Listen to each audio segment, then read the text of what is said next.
hopefully a very interesting panel. Should I start over? Okay. So, hi everyone. Thank you for joining us for yet another panel on Everyone Games. Please check out everyonegames.com. That is everyone-games.com to learn more about what we're up to here. Please consider donating to the wonderful charities we're partnering with, the Able Gamers and Special Effect, and enjoy the conversation that's coming up. So I am Mostly Blind Gamer, or Phil, he, him. I am joined by Brandon Cole. Brandon, if you'd introduce yourself real quick. That's me. Brandon Cole, accessibility advocate, consultant, blogger, voice actor, podcaster, streamer, and all-around nice guy. Wonderful. Also joining us, Josh Straub. I'm Josh Straub, editor-in-chief of DAGERSystem, one of the web's premier source for game reviews with a lens on physical accessibility, and we just launched our Accessible Games Database. You can find that at accessiblegamesdatabase.com, where you can search for games based on hardware and specific accessibility features. I've also worked as a consultant going back to 2015 with Fortnite, and most recently I was the one of the consultants on New World. Fantastic. Also, Sam Proulx. If you'll tell us about yourself. Love to. I'm Sam Proulx.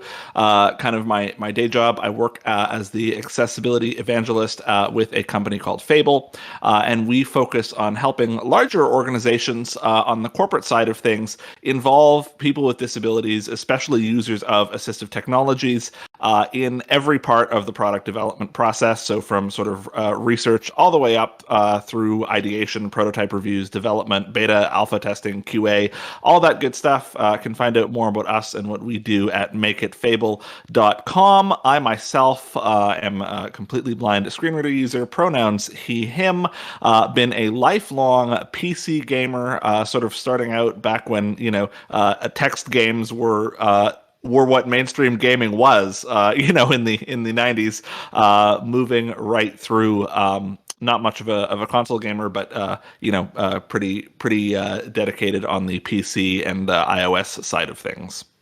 Okay, that's quite the mouthful, Sam.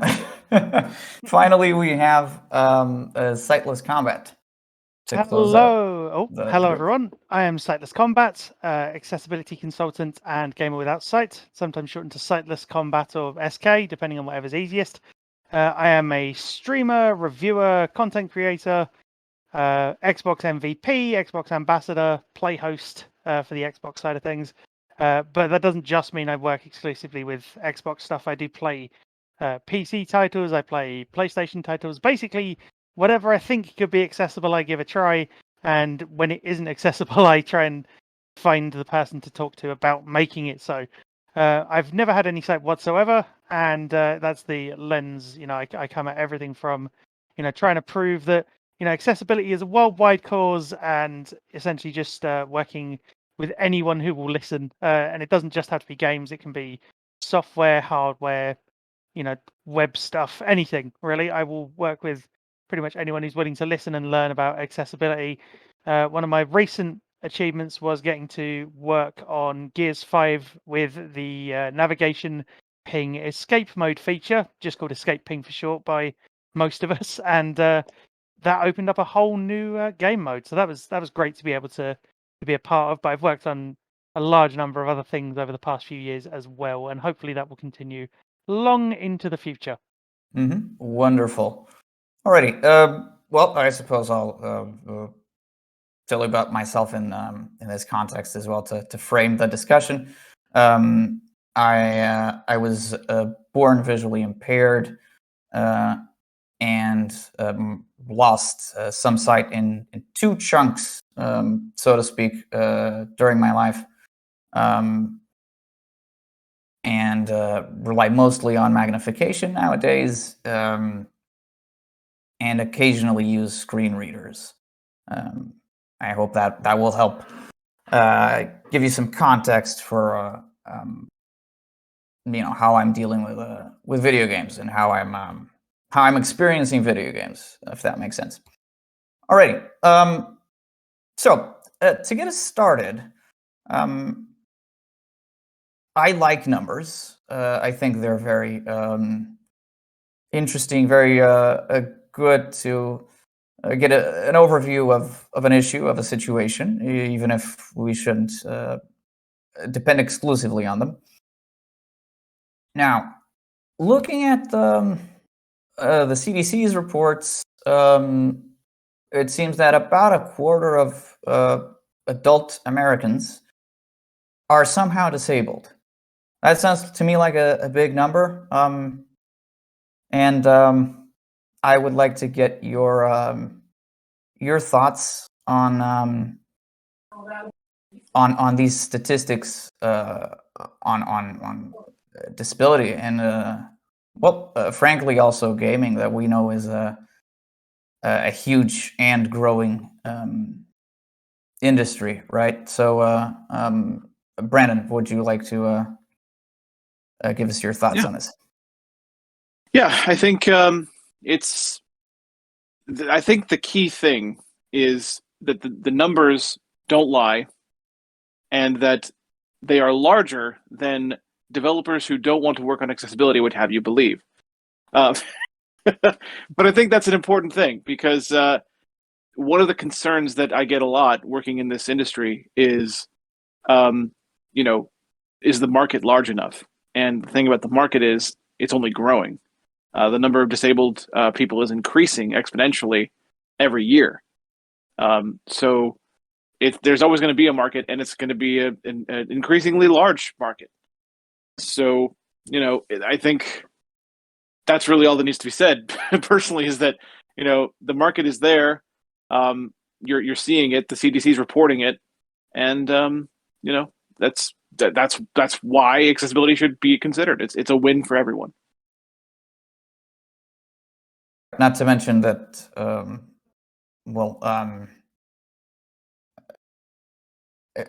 eventually everyone ends up being somehow, at least contextually disabled, right? Josh, what are your thoughts on this?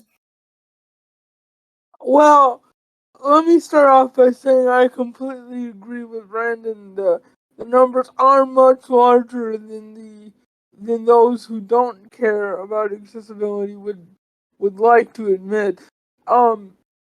Because Daggers only works with what the U.S. Census on Disability calls severely disabled, the conservative number that we work with for disabled gamers is 14 million. And that is an extremely conservative number.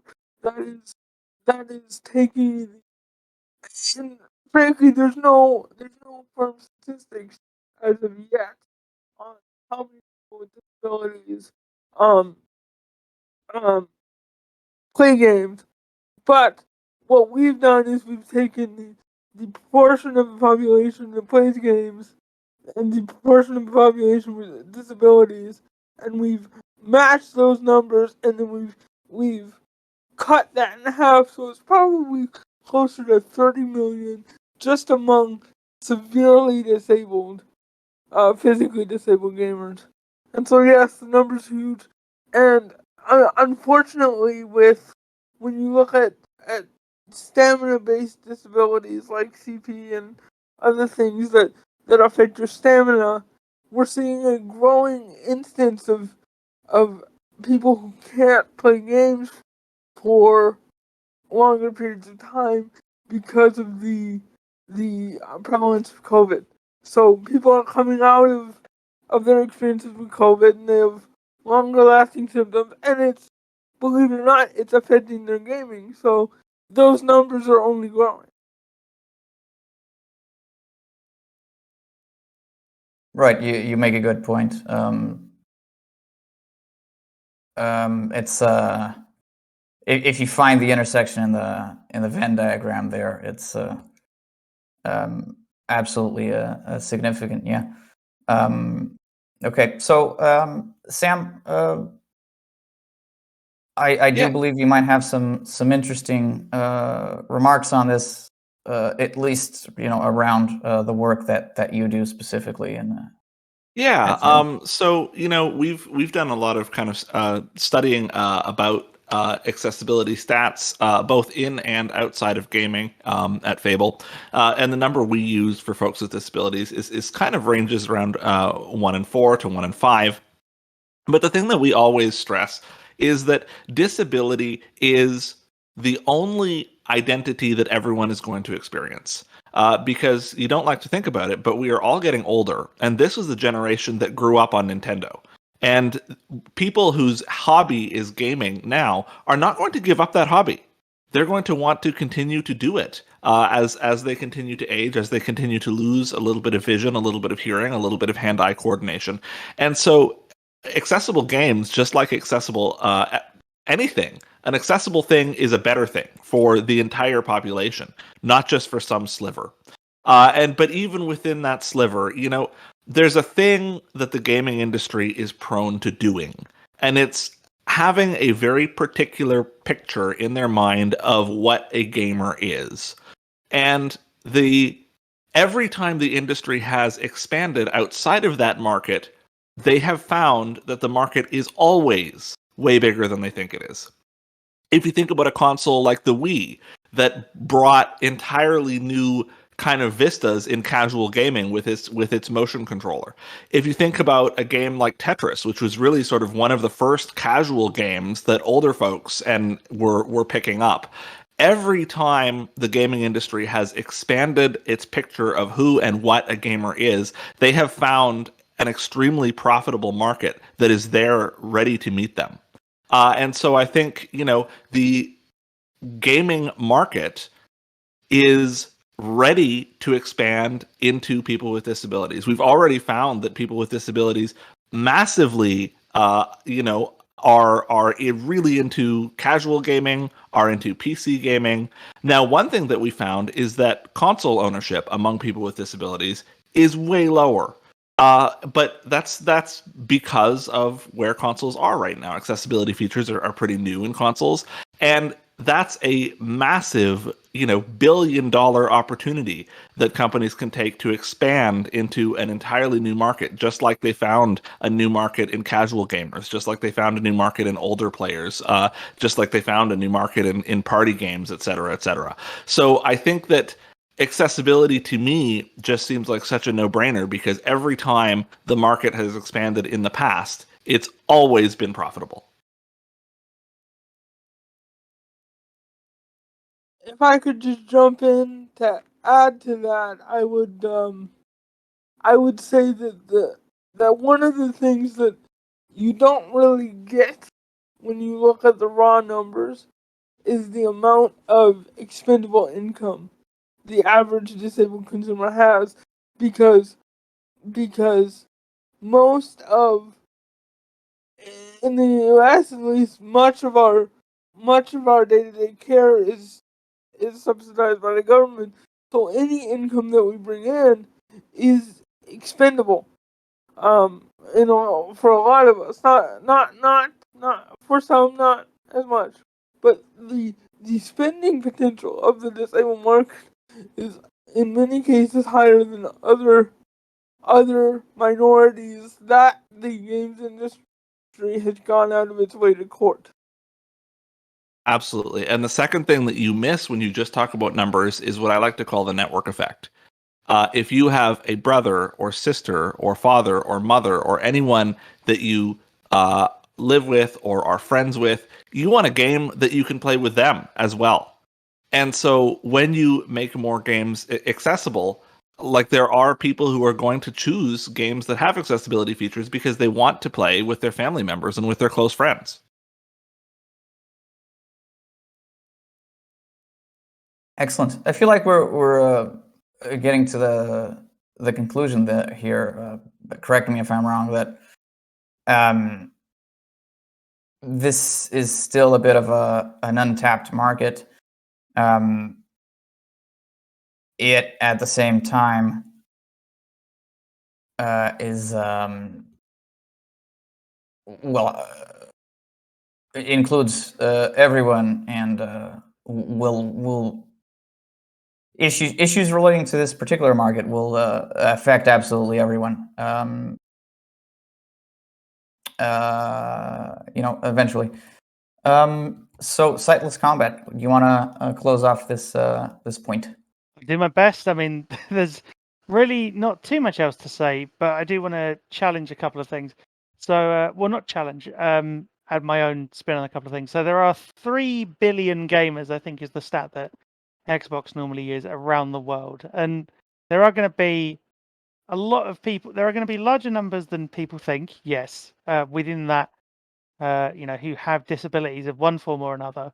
Because it's not disability is such a broad range of things. So I have no sight, and there are gamers who have physical disabilities. There are gamers who have, they are say neurodivergent, or there's so many other ways in which you can be disabled other than just like the stereotypes of adding game developers. There is a misconception, I think, at points with game developers that accessibility is just add color blindness, add subtitles, add maybe controller remapping, and you've done it. But that's not true. There are so many like lived experience things that will change perspective. So when I've gone into studios or talked to studios about it, they sometimes think, well, a gamer who's got no sight, they can't play a video game, right? Surely.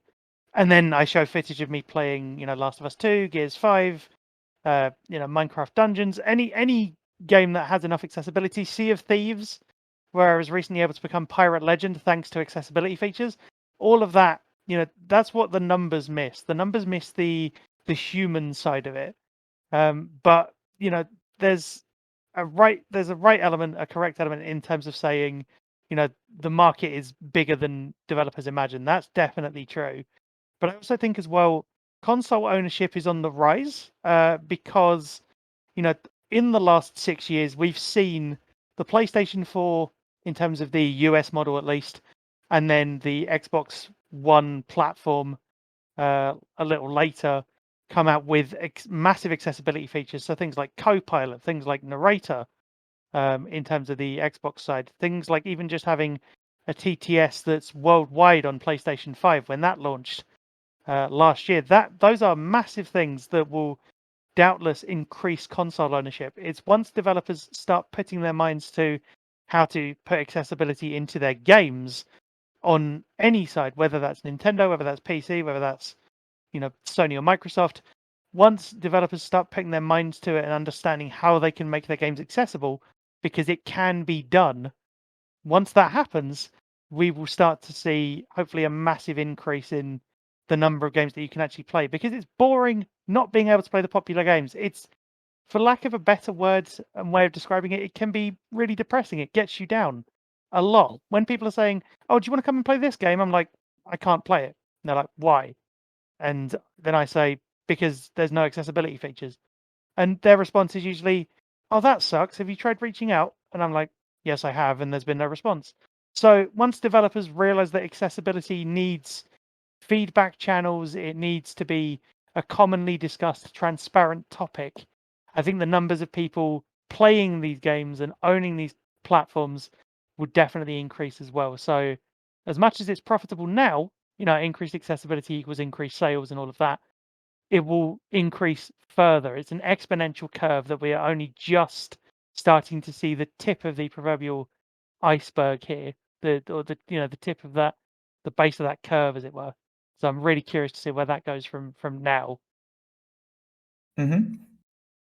Awesome. I mean, I just want to jump in there just with one quick question. When there's Sure. a lot of us here who have talked to developers and to studios, I think that they massively overestimate how expensive doing accessibility is as well. Oh Right? God, yes. Accessibility. Oh God, yes. Accessibility is a thing that you should always do from the ground up as early as possible in development. Mhm. That includes hiring consultants from the very beginning, keeping those people on and bringing new people in as well to get alternative perspectives, feedback on what's already been done, all of that, keeping that as a core prioritized pillar of development, and post launch as well. So any content you add should be accessible. Like all your, it goes beyond the game itself. Marketing press releases should be accessible. Alt text in your images, audio described videos. There's so many things. I mean, I'm just talking from my perspective as well, of things that I've seen that have or haven't been done over the years. And the fact of the matter is, I think I remember seeing a stat once where a banking app had tried to retrofit accessibility in, and they looked at the numbers, and it was going to cost 10 times as much to retrofit accessibility on top than it would have done if they'd have just done it at the beginning. So I think that is just proof positive. Mm-hmm. So these last few points actually, I think, bring us around to another point I would like to approach, which is, so where have we seen most progress being made in terms of accessibility, and where can we go next? Where can the gaming industry go next? Building on what we have and what's what we expect that hasn't even been built at all yet, right? So, Brandon, do you want to start us off on that? Sure. The thing about this question, though, is that it's not an easy answer. It's just not. Where we've seen the most progress, there are so many places where we have seen progress. It's really difficult to break down one, or even two areas where we've seen progress, because there's so many areas where there has been progress. Everything from acceptance of accessibility to accessibility itself in video games has had significant progress. I could cite the fact that in 2014, I was at GDC on the show floor talking to developers about making their games accessible and getting laughed at. Now, even if I get a no, I don't get laughed at. Maybe part of that's the resume, I don't know. But, things have changed in terms of developer acceptance. Now, we have already talked at length about the fact that there are still plenty of developers out there who don't care much or don't want to do accessibility, but the point is there are now plenty more that do care, and more than what used to care. So there's been growth in that way. There has been growth in the actual accessibility in video game side of things. Look at Ubisoft. Ubisoft is a great example of this. Their titles have become increasingly accessible pretty much with every single title moving forward. And that, a lot of that happened in the past couple of years. Assassin's Creed Valhalla, Immortals Phoenix Rising, Watch Dogs Legion, all of them have pretty good accessibility features, and Valhalla has the most of them. So they're just getting better and better and better. Now, none of those titles are fully playable by the blind yet, but you can tell they're edging towards that goal because of the way things are improving. And some of that, and I'm not trying to overdo it here, but some of it is because of The Last of Us 2. I say that because there are direct correlations. Assassin's Creed Valhalla has a sound for pinging enemies and items, just like Last of Us 2 does in its enhanced listen mode, inspired by that feature. So the compounding effects of accessibility that's been built into video games is being seen. Growth is happening. We're talking about the previous topic was more about what needed to happen. This is a lot more about where things have grown, and I think it's important to note that has happened, that there has been a significant improvement across the board for acceptance of accessibility and the actual implementation of accessibility in video games. Ian Hamilton actually has a database of accessibility-related things that have happened over the years. And as the years have gone on, there's just been more and more things every year that are related to accessibility. And it shows. It's the numbers are there. Talk to Ian Hamilton, and he'll probably give them to you. Excellent. So, yeah, I appreciate your perspective on this. Not just not coming from mostly a technical perspective, um, but the let's call it human and possibly even business side of the issue, um, which will inevitably lead into all the technical things that have happened and that need to happen. Was my understanding of that. Josh, please um, give us your point of view on this as well. I'm gonna get a bit controversial here, and hopefully make for some good discussion. But By all means. the number one thing that is holding back accessibility today is the partisan behavior on the part of developers and on the part of both software and hardware developers. And what I mean by that is when it comes to hardware, no question, everybody acknowledges that Xbox is king. When it comes to software, on the other hand, PlayStation is king. And yet, there has been a real reluctance that I have observed on behalf of everyone to come together behind a consensus initiative and create a system that protects the consumer while supporting the developer's vision. I for one, refuse to moralize accessibility. We don't do it because it's the right thing. We do it because it makes money. Because if it doesn't make money, then it costs money. And if it costs money, it costs people their income. And if it costs people their income, it lowers people their quality of life. So we have to do it because it makes money. Because it does make money. And so the sooner we can get the console wars out of accessibility, the better. The sooner we can come together behind a consensus initiative. One of the things that I wish would happen is I wish that Xbox would open up their XAC for any console to use. But there's some block in the culture there, and maybe things have changed. I haven't researched this in several months. But there's a sense of partisanship that is holding back the industry from a broader consensus stance, which is what I think we really need. Right. Just keep this between you and me, but the point about making money is exactly why I started us off with looking at the market, right? Yeah, definitely. That's if the argument of being, decent human beings isn't enough, well, at least the argument of potentially increasing your market cap should be there, right? Sam, what?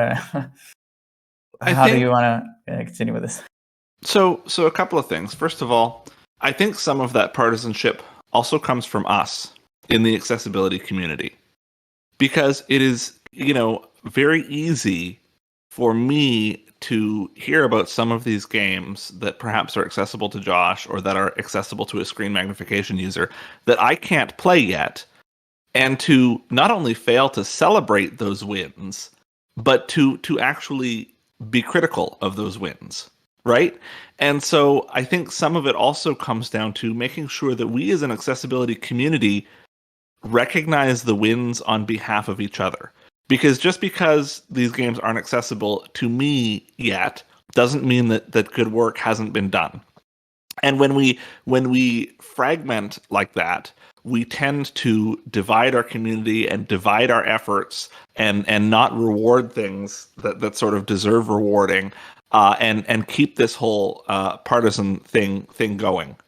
The second thing that I really wanted to point out is that I do most of my gaming on PC, and the accessibility of PC games is taking what is to me a very recognizable pattern. Right now, we're at the stage where a lot of the accessibility wins for games like Hades and Minecraft and Slay the Spire and Hearthstone are being done by third parties. Games are getting modded, accessibility is getting added. And that reminds me very much of when screen readers were first a thing in, Windows 3.1 and Windows 95. There was no accessibility API. It was all about screen reader developers hacking and reverse engineering and making things accessible by hook or by crook. When cell phones first came around, the Nokia smartphones didn't have any built-in accessibility support. It was third-party developers that made that happen. And then, suddenly, once this market had been proven, you got Windows and Macs having built-in screen readers. You got iPhones and Androids with built-in screen readers. And I think that the gaming accessibility progress on the PC seems to be following the same pattern. Right now, we're at the stage where third-party developers are making these things accessible by hook or by crook. And as that's happening, these studios are getting real, tangible proof of the interest in this. And I think in a couple of years, we're going to start to see them doing it themselves. Yeah, I want to jump in here too, just to say, I've actually seen this real, tangible proof. I got a rare opportunity to see it live. I saw it happen live because I was lucky enough to be in the middle of my streamiversary, my 3-year streamiversary stream when the Hearthstone Access mod was released. And because of that, we completely changed our plans. The plans suddenly shifted to, hey, you guys want to see this now, right? And everyone agreed. So we played it. I was one of the first people, not the only one, but one of the first people to play it on stream. And multiple Blizzard employees were in that stream that day, and so there was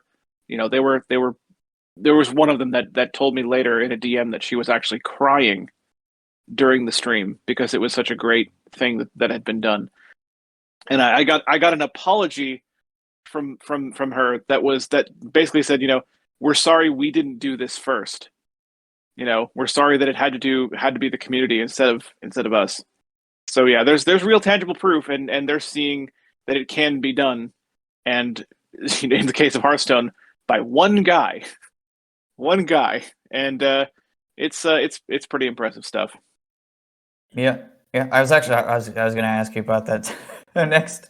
I was certain you would like to get on that. If I could just piggyback off of what Sam said. Of course, quickly, if you can, and then we'll finish off the round with SightlessKombat. Yeah, well, just really quick.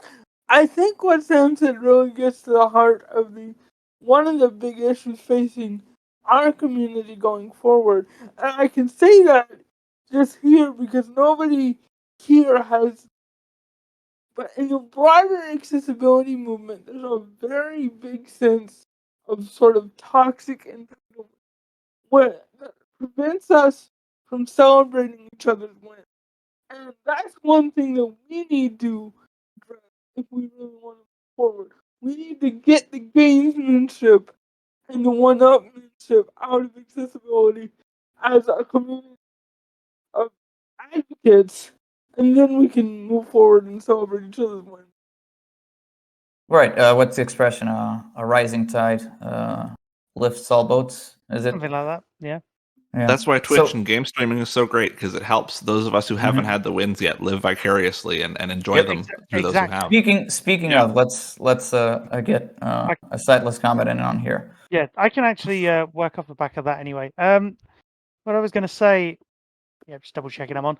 Here we go. What I was going to say was that I think part of the reason for not being able to celebrate these wins is because so say, for instance, a game has really good color blindness settings that have been added in.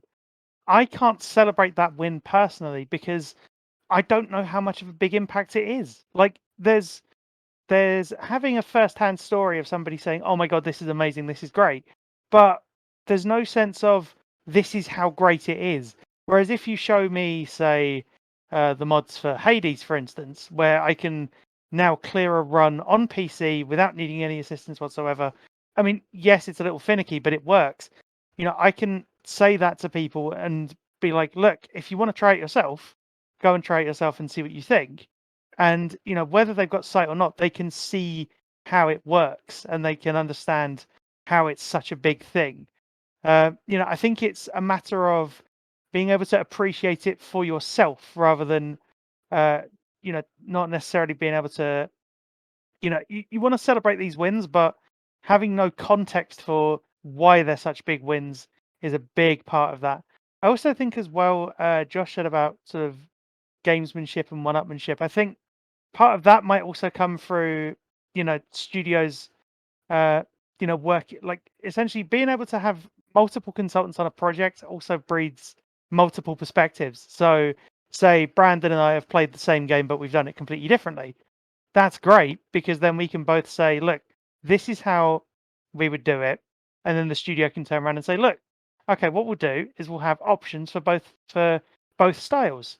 And Yeah, exactly. that just allows more people to play regardless. So say one person wants to play using completely just audio cues and they just want to follow those for the entire game, that's fine. If they want to play traversing the map via a button press that they keep using, much like in, say, Last of Us 2, that's fine. They can do that. Or even in like Dead Space, Gears of War 1, they can use those elements to work through that in their own way. Giving people options is the key here, and having multiple perspectives on these projects, whether they are games, whether they are hardware, software, web things, all of that can help us come together as a community and celebrate these wins, because they will be wins for everybody rather than just maybe the select few, as the stereotype might have you believe. So your point on options actually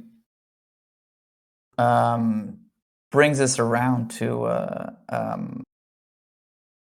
another discussion point I had for you guys, which is the options regarding options, or sometimes lack thereof, regarding difficulty settings and what that means for accessibility and for the gaming industry in general. Now, before we get started, let me just frame my perspective on that. So I very often play video games on lowest, whichever, all assists on difficulty, because sometimes I'm looking for a challenge. Sometimes I'm looking for a call it physical challenge, be that timing or perception or otherwise. Other times an intellectual challenge with puzzles or what have you. But I might also just be looking for enjoying a video game as a medium for storytelling. So different people have different perspectives on that, and different things they're looking for. So how do we feel about difficulty options, as I said, in regards to different play styles and in regards to accessibility? And Brandon, if you'd like to start us off.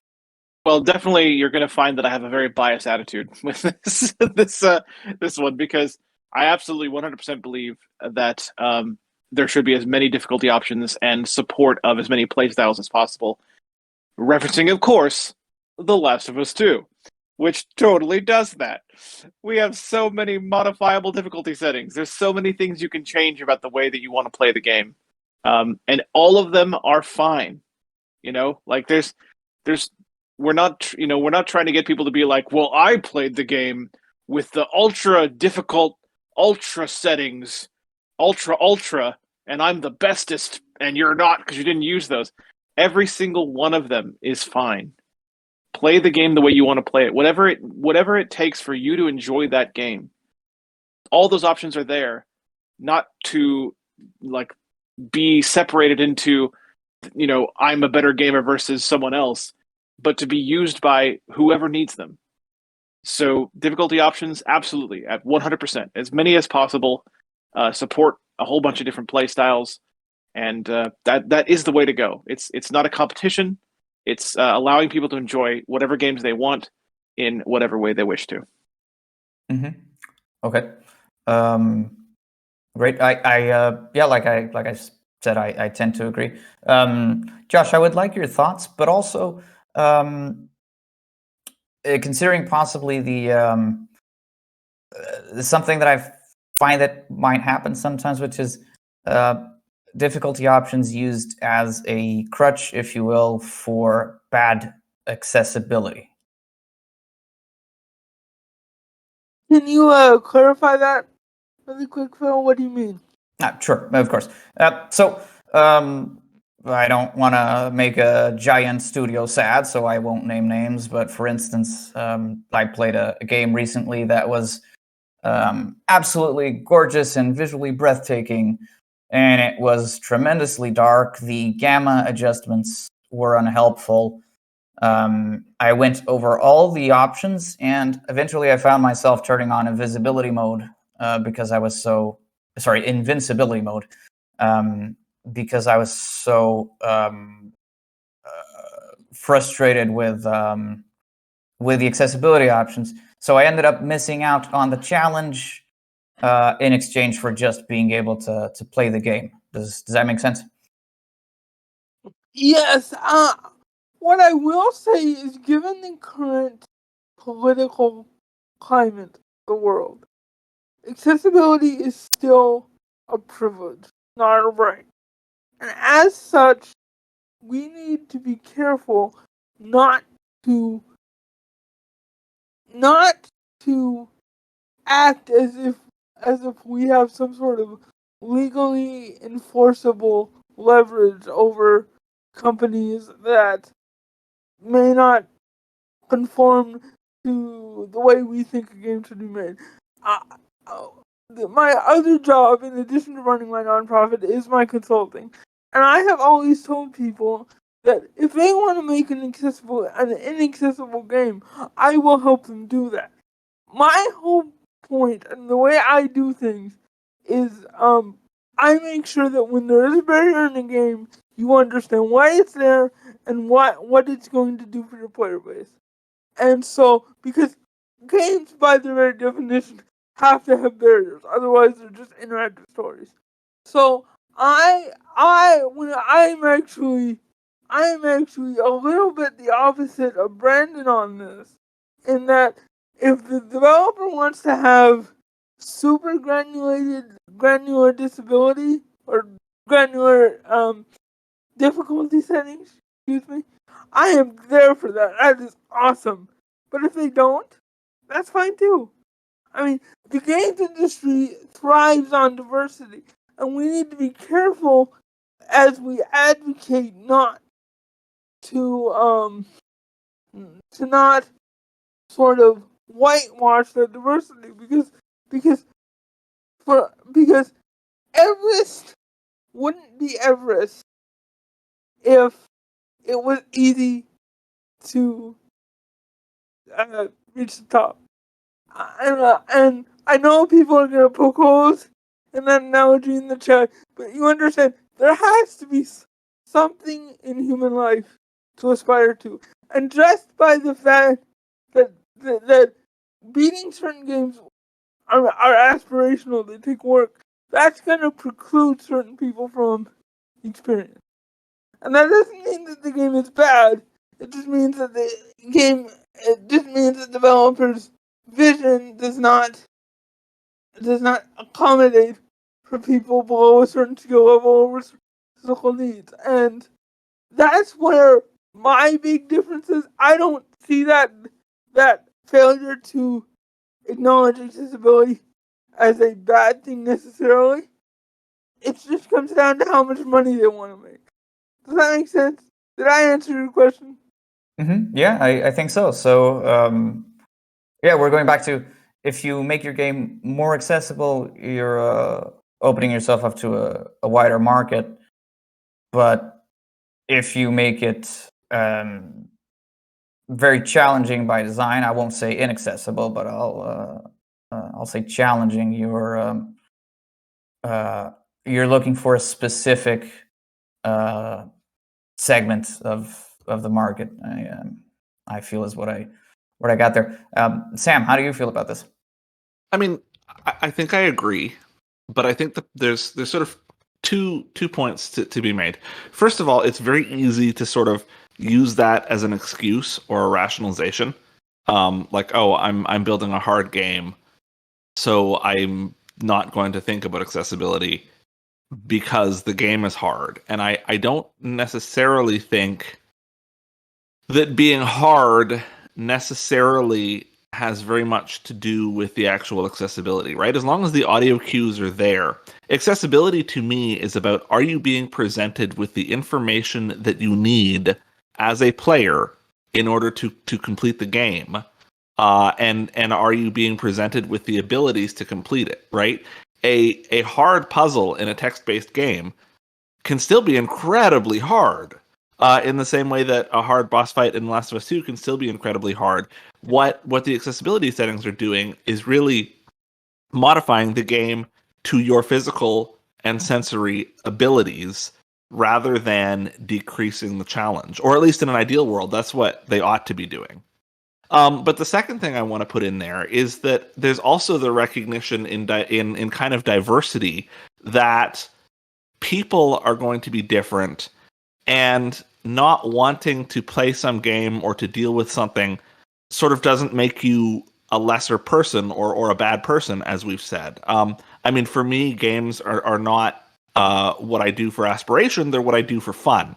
And if I'm not having fun, I'm out. Like, even if there's accessibility options in a game that I just find too finicky and don't work for me, if I find that I'm not having fun, I'm done. And that fun can mean different things to different people. And for some people, climbing Mount Everest is fun. For me, it's not, which is why I haven't done it. And I think it's also important that we keep the recognition that, like, that's okay too. You know what I mean? The purpose of games is to maximize fun, not to maximize challenge or to maximize difficulty or to maximize money spent or playtime or anything. The real purpose of a game should be to maximize fun for everyone. And I think sometimes we use other metrics to replace fun, because how on earth do you measure fun? And then we get so focused on those other metrics that we like lose sight of it's all about having fun. Great. So if I'm getting this right, we're leaning towards the direction that an option. We're talking about options and having a game that is a hard might be an option, but because that's going to be fun for somebody and not and well, I wouldn't like to use the word frustrating. I would like to find a better word, but perhaps the grind, if you will, might be fun for somebody. There's an audience for the grind, if you want to call it that. Exactly, but I don't think that. I think there's also that false premise that options have to reduce difficulty. I don't necessarily think. Yeah, so. yeah, yeah. And sorry, go ahead. I'll let Sightless go, because I was going to jump in, but Yeah. gotta let Sightless Yeah. go. Well, I mean, options don't have to reduce difficulty at all. The fact of the matter is, enemies are so if we take, so I'm just going to make a possibly slightly controversial point around The Last of Us 2. The Last of Us 2 is not a perfect example of accessibility. There are things missing, for instance, that make it not a perfect example. Is it a great example of accessibility? Yes, because I can complete it start to finish without needing any assistance. And the only assistance I did need were for some really annoying to reach collectibles, for instance, for the Platinum Trophy. And I've done it on Permadeath, and I'm now doing it on Grounded, which you will see later tonight. Shameless plug. But the honest thing is, it combines a bunch of features from other games and other areas into this cohesive package. The thing is, with a lot of those options, you may reduce the enemy accuracy, you may reduce the perception, you may turn on invisible while prone, you may, I don't know, have auto aim turned on, but that isn't because you want to make necessarily. It won't always be because you want to make the game less challenging. There are people who will say this is how you make the game less challenging and make it much easier, and this is how you get the trophy really easily. I don't ascribe to that because if I can't get through a section of a game and I want to progress, I will turn stuff on that allows me to get there. So if enemies are spotting me from miles away, like they would a sighted player, if they spot me from like 2 kilometers away and start running at me or shooting at me or whatever they do, I will, and that gets on my nerves. If I can't get past it in, say, 20, 30 attempts, and it's all because they have line of sight, they are working with information that sighted players could work with, then I will turn on options that bring it down to a level that I can work with because, they might not see me as easily or, they might be able to shoot a little less accurately because, I can't see where they actually are, for instance. So I think, having a hard game is fine, but making that hard game accessible is crucial to allowing as many people as possible to immerse themselves in that world. So things like Returnal, for instance, that's a game I really wanted to enjoy, but the lack of accessibility options just meant that I couldn't because it didn't have the features that I needed. And it's a game that if it had those features, I would have played a lot of because it was a really interesting world. The sound design was great. The acting was really good. All of that was a really interesting concept, but I couldn't enjoy it without having constant sighted assistance, and it was a really hard game as well. But that's what I'm saying. So like difficulty shouldn't impact the accessibility of a game. If you can go through on the highest difficulty level with all your accessibility settings or on the lowest difficulty level with all your accessibility settings, that should be the way it is. Because just because you make a game hard doesn't mean everybody shouldn't be able to play it. As in Dark Souls. If I want to play Dark Souls, I would love to be able to, but there's no accessibility there. If there were, I would be trying very hard to beat Dark Souls because I feel like that would be really interesting to do. And everybody should have the chance, regardless of what genre they want to play, whether it's card games, strategy games, roguelikes, first person shooters, platformers, any of those, just anything. If they want to play that game and enjoy it, and in whatever way they see fit, whether that's by playing on really hard levels, playing on really easy levels, doing challenges, playing through blindfolded, because sighted people do that. They've done it with Last of Us 2 to great success as well, and amongst others as well. They've done it with other games too. And the point being, if they want to do that, they shouldn't be restricted by a developer saying, we won't implement accessibility settings. Whatever reason they give, that shouldn't be a restriction. And I think Cory Barlog said, accessibility will not compromise my vision. I think that was what he said at one point. I know it's been said by at least a few people. It was a big thing a few years ago. It was signal boosted. And I hope that trend continues. Your vision as a game developer or developing whatever you're developing should not be compromised by, just because you're adding accessibility in. That should not alter what you're trying to achieve. I think it's interesting, though, that we're talking a lot about sort of single-player story games like The Last of Us 2. I wonder how these change when you start talking about kind of a Quake-style multiplayer last man standing. I'll just quickly say my piece, and then I'll leave it to the others to come in. Just because Halo Infinite, which is currently having its technical preview, at least when I've played it, has no aim accessibility option. So there is no equivalent to, say, move your reticle to even near an enemy without needing to first know where the enemy is or have any kind of audio cue to work with it. There is no aim accessibility in that, at least at the current time as we're recording this, or we're live at this.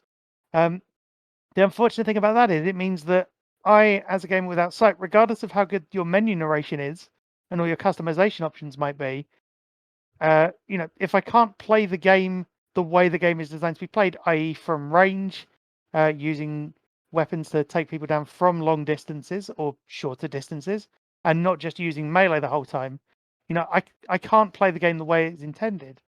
And I think that's that's a problem with a lot of games. The idea of balancing accessibility options like aim assist or audio cues for aiming, that kind of stuff, making it work in the same context as sighted players who have, say, a mouse or all these kinds of things. And balance is a topic that's going to come up for many years to come until one game decides to take the plunge and happens to hit it well.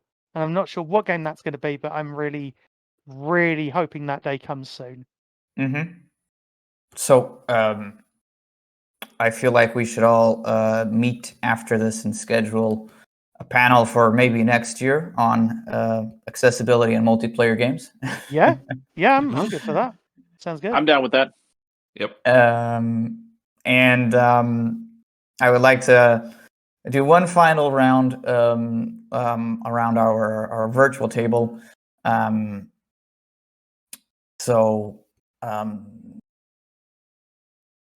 I would like a quick word from those of you who haven't gotten a word in on the multiplayer issue. Very quick, please. And also a quick word on how we can get more people into gaming, disabled or otherwise. And finally, where can viewers find you and learn more about you and what you're doing? And that will be a perfect time for all of the plugs. So The plugs. Once again, going around our table, Brandon, quick thought on multiplayer and the rest. Yeah. Multiplayer is definitely a challenge. It is something that I'm actually looking forward to working with the company to resolve. It's something that does need to be looked into. It's something that should be made accessible in some form, somehow, some way.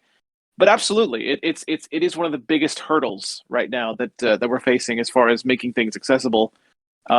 Dealing with the balance of multiplayer accessibility versus the way that sighted people or non-disabled people would play a game.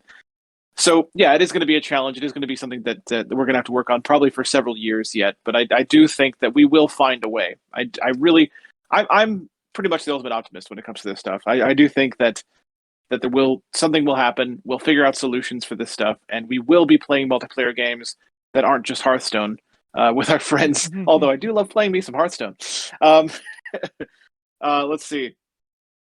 In terms of how we get more people into gaming, I think a lot of us are already doing the right things when it comes to that. I think having reviews up is good. Accessibility related reviews for games is good. Having streams of games, videos of gameplay to kind of encourage people that might be thinking about, might be on the fence about trying it. And just general encouragement, social media, reach out to people that you think might be interested in playing a game and saying, hey, you could play this game if you wanted to. Here's how you do it, so on and so forth, helping them along if they need it. Just being generally encouraging and willing to show how it all works. I think that's how we get more people into gaming. As for me, you can find me pretty much everywhere at Super Blind Man, Super Blind Man on Twitter, on Twitch, and on YouTube. And I even have a TikTok, which is that Super Blind Man, because Super Blind Man was apparently taken. So there you go. Everywhere, Super Blind Man, pretty much. That's where I can be found. Mm-hmm. Excellent, Josh. Multiplayer and getting more people into gaming, and where are you? Well, let me just say a quick word on multiplayer first. You can't address multiplayer in a vacuum. It has to be multiplayer plus genre, because some games already have incredibly accessible multiplayer modes. Injustice, Mortal Kombat. There's a game that I cannot say the name of because I've not publicly announced my involvement with it yet. But it's an MMO that we are actually working on. But you have to start with the question, how do we make the genre accessible? And then answer the question, how do we make the multiplayer accessible? As far as getting more people into gaming, and this will also be my shameless plug because this is sort of what I built my career around, the key has to be consumer protection. I love people in the gaming industry, but they are in the business to make money. So they won't always make the best decisions for the disabled consumer. So what we've done at DAGERSystem is we built the accessible games database, and hopefully as it grows, it'll turn into the consumer protection organization that we've envisioned. Because the way we get more people into gaming is we take the gamble out of gaming, and with digital rights management and various other things, it's very hard. It's a very real possibility that you will purchase a game that you can't play. And so, as more of these systems get built, we'll get more protected consumers, and more disabled players will be able to get into gaming. As far as where you can find me, you can find our reviews at DAGERSystem.com. That's DAGERSystem.com. We have a lens on all forms of physical accessibility in gaming. You can check out the Accessible Games Database at accessiblegamesdatabase.com, or you can find me on Twitter at Joshua P. Straub. That's my first name, my middle initial P as in Peter, Straub on Twitter. It's been great being here, and I just want to say thanks. Excellent. Thank you so much for being here as well. Sam, correct me if I'm wrong. You've spoken a bit on multiplayer. Absolutely have. So getting more people in, and a couple of plugs, conscious of time. Wish this panel was 2 hours long, but it is not. The chat, please tell everybody and share and tell everybody that this panel needs to be 5 hours long next year. Thank you. Please go on, Sam. Absolutely. So as for getting more folks into gaming, I think we're already doing the right things. We, as accessibility advocates, are showing up on YouTube and on Twitch and on gaming websites, and that's the first step. Second step right now is lowering the initial barriers. So it's what Josh said about consumer protection, making sure that you will not be stuck by, spending $80 on a game you can't play.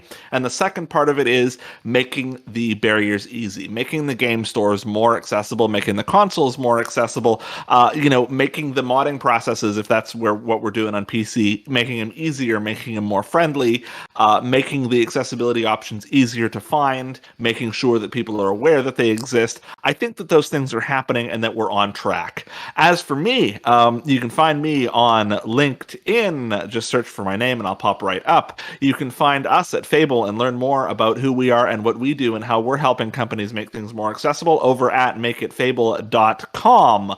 And you can certainly get in touch with me and with everyone else at our organization that way, as well as on Twitter at makeitfable. So absolutely, those are kind of the places to follow to keep track of us and the organization I work for and the strides that we are making. Fantastic. Thank you. Okay, SightlessKombat, do you want to wrap this up for us? Thank you. Well, I mean, I'll get in a few words at the end. No, of course. Of course.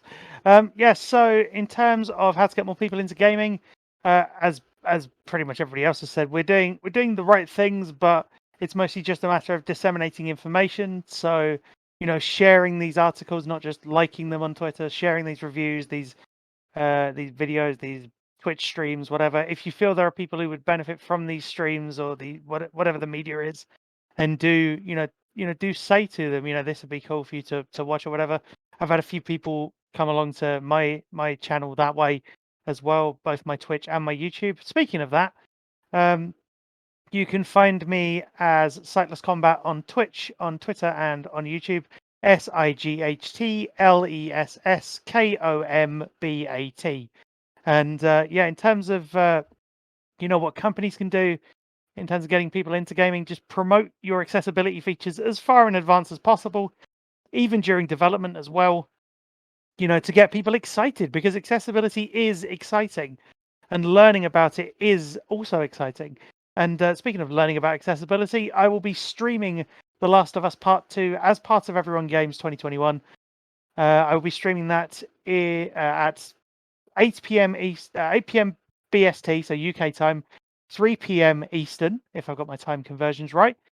And that will be Correct. a 3-hour stream on grounded difficulty, so the highest difficulty you can play on, but showcasing a lot of the accessibility options as well. So if you want to see how grounded is played when you've got no sight whatsoever, you can come along and join me partway through my run, which will be the final run I probably do for a while, because that's the only trophy I need in the entire game now to 100% it, which will be amazing. But I want to thank the Everyone Games team for having me along for Cat RPG yesterday, and for for all the rest of this. It's been a fantastic event, and I look forward to seeing how this evolves next year and what we are able to discuss then with the positive changes that are probably going to come. Because as we know, when everybody plays, we all win.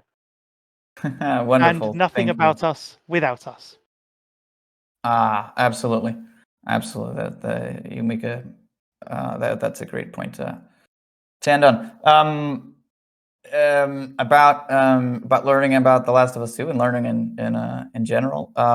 Brandon touched on Hearthstone and a specific story. I believe you should be able to find his VODs on Twitch for that, and future streams as well. They're also on YouTube. The moment of revelation of the release of the mod is on YouTube now too. So there you Excellent. Fantastic. All right, and it seems that the conclusion for everybody watching is get informed and find your share and retweet and whatnot buttons. As far as the event, thank you so much for tuning in and being a part of this on the other side. Thank you. And thank you. Absolutely, it's been great. Yeah, it's been a privilege. Mm-hmm. Thank you so much, everyone, and thanks for everybody. Thanks to everybody watching. Once again, we are raising or fundraising for two excellent charities, the Able Gamers and Special Effect. You can go find us at everyone-games.com and learn about the rest of our schedule. And what we're all about and what we're looking for. And up next, do enjoy more excellent gaming. And thank you once again for joining us.